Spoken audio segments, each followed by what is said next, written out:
अस्पताल में वेजू ने बचा ली है वायु की जान। वायु को बचाने के बाद रणविजय ने भर दी है वैजयंती की मांग। रणविजय वेजू हुए एक।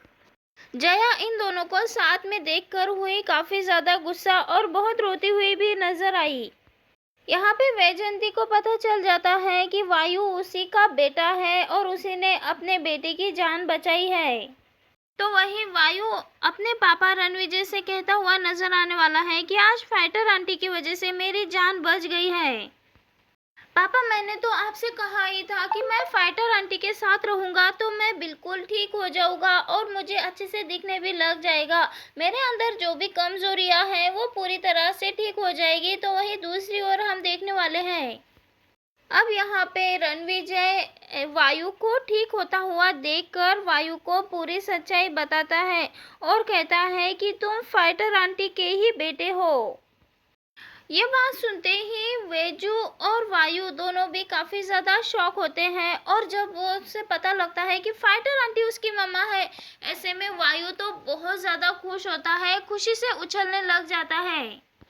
वायु तो हमेशा से ही फाइटर आंटी और वानी के साथ रहना चाहता है, लेकिन जब से उसे पता चला है कि फाइटर आंटी कोई और नहीं बल्कि उसकी माँ है, तो वही दूसरी ओर हम देखने वाले हैं। यहाँ पे वेजू रणविजय से काफी ज्यादा गुस्सा होती है क्योंकि उसे 6 साल तक अपने बेटे की सच्चाई पता ही नहीं थी। तो वही अब रणविजय से कहता हुआ नजर आएगा वायु, पापा आप फाइटर मम्मा को रोक लीजिए जल्द से जल्द। यहाँ पे वायु के कहने पे रणविजय वेजू को रोक तो लेता है, लेकिन यहाँ पे वेजू के हाथों से जोरदार थप्पड़ खा लेता है। अब यहाँ पे वेजू कहने वाली है कि वायु मेरा बेटा था, लेकिन आपने अभी तक मुझसे इतनी बड़ी सच्चाई छुपा के रखी और आज जब मैंने वायु की जान बचाई तो आपने ये सच्चाई मेरे सामने अभी रखी है। तो वही रणविजय कहने वाला है कि मैंने ये सच्चाई तुम्हें अब तक नहीं बताई क्योंकि मैं खुद भी नहीं जानता था ये पूरी सच्चाई। मैंने तो वायु को अनाथ आश्रम से अडॉप्ट किया था, लेकिन किस तरह से वायु यहाँ पे अनाथ आश्रम में गया और क्या कुछ हुआ ये पूरी सच्चाई तो मुझे भी पता नहीं है अभी। यहाँ पे मैं भी पूरी तरह से सदमे में था क्योंकि हमारे ही आंखों के सामने हमारे वायु की जान चली गई थी, लेकिन मैं जब अनाथ आश्रम में गया तो मुझे इस बच्चे से काफ़ी लगाव महसूस हुआ, इससे अटैचमेंट महसूस हुई, इसीलिए मैंने इस बच्चे को अडॉप्ट कर लिया। और वो अकेले बच्चे को नहीं देते, यानी कि अकेले पेरेंट्स को बच्चा नहीं देते, और इसीलिए मुझे जया के साथ शादी करनी पड़ी। वेजू से माफी मांगता हुआ नजर आने वाला है रणविजय और कहने वाला है कि मुझे भी सच में पता नहीं था, लेकिन यहाँ पे वेजू तो रणविजय को माफ करने से इनकार कह देती है। तभी यहाँ पे वेजू कह देती है कि आपने जया के लिए कभी भी मुझ पे ध्यान नहीं दिया, मेरा दुख दर्द नहीं समझा, उस वक्त भी ऐसा ही हुआ था।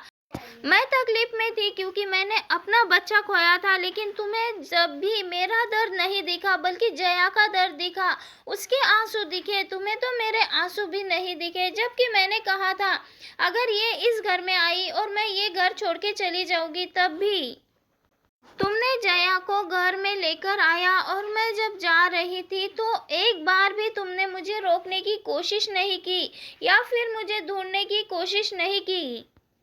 आपने तो उस टाइम भी मेरे बारे में नहीं सोचा था। जब मेरा बच्चा जन्मा था मुझे उसे देखने भी नहीं दिया और मेरी बहन जयू को दे दिया। उस वक्त मैं पूरी तरह से टूट गई थी, लेकिन फिर भी मैंने अपने आप को संभाला। लेकिन उसके बाद जब हमारे बच्चे की जान ली जया ने, तब भी तुमने सिर्फ और सिर्फ जया का ही साथ दिया, मेरा नहीं। और फिर जब मैं घर छोड़ के निकल गई, घर छोड़ दिया मैंने, तब भी तुम मेरे पीछे नहीं आए, बल्कि मुझे ढूंढा भी नहीं, मर गई जीती हूँ ये भी नहीं सोचा। लेकिन तभी भगवान ने मेरी सुन ली और मुझे वाणी दे दी। तब यहाँ पे वाणी दे दी, इसका मतलब क्या है? तब यहाँ पे वाणी का पूरा सच बताती है वेजू रणविजय को, और बताती है कि किस तरह से वो टूट चुकी थी, घर से निकल चुकी थी। तब हॉस्पिटल में उसे बताया गया कि वो प्रेग्नेंट है। तब रणविजय को पता चलता है कि वानी और कोई नहीं बल्कि उसी की बच्ची है, और ये सच जानकर रणविजय गुस्सा तो होता है वेजू पर, लेकिन गुस्से के साथ साथ वो खुश भी होता है, इसीलिए वेजू को माफ कर देता है। यहाँ पे वेजू कह देती है कि गलती मुझसे नहीं आपसे हुई है राणा जी, और मेरा माफ करने का तो कुछ बनता ही नहीं है क्योंकि मैंने कोई भी गुनाह नहीं किया है। आपने मेरा साथ हमेशा ही नहीं दिया, लेकिन फिर भी मैंने कुछ नहीं कहा। यहाँ पे रणविजय को अपनी गलती का एहसास होता है, और इसीलिए अब यहाँ पे रणविजय अपनी बेटी, पत्नी और बेटे से बिल्कुल भी दूर होना नहीं चाहता। तो वहीं दूसरी ओर जया भी अपने पति और बच्चे से दूर नहीं होना चाहती, तो जया यहाँ पे हर वो मुमकिन कोशिश करेगी जिससे कि रणविजय उसके साथ रहे। यहाँ पे वायु को भी अपनी ओर करने की कोशिश करेगी। यहाँ पे हर वो मुमकिन चाल चलती हुई नजर आने वाली है जया, जिससे कि वैजू और रणविजय हमेशा के लिए दूर हो सके। लेकिन यहाँ पे भगवान तो कुछ और ही चाहता है, वानी के जरिए ही सही, लेकिन वैजू और रणविजय को मिला देता है भगवान।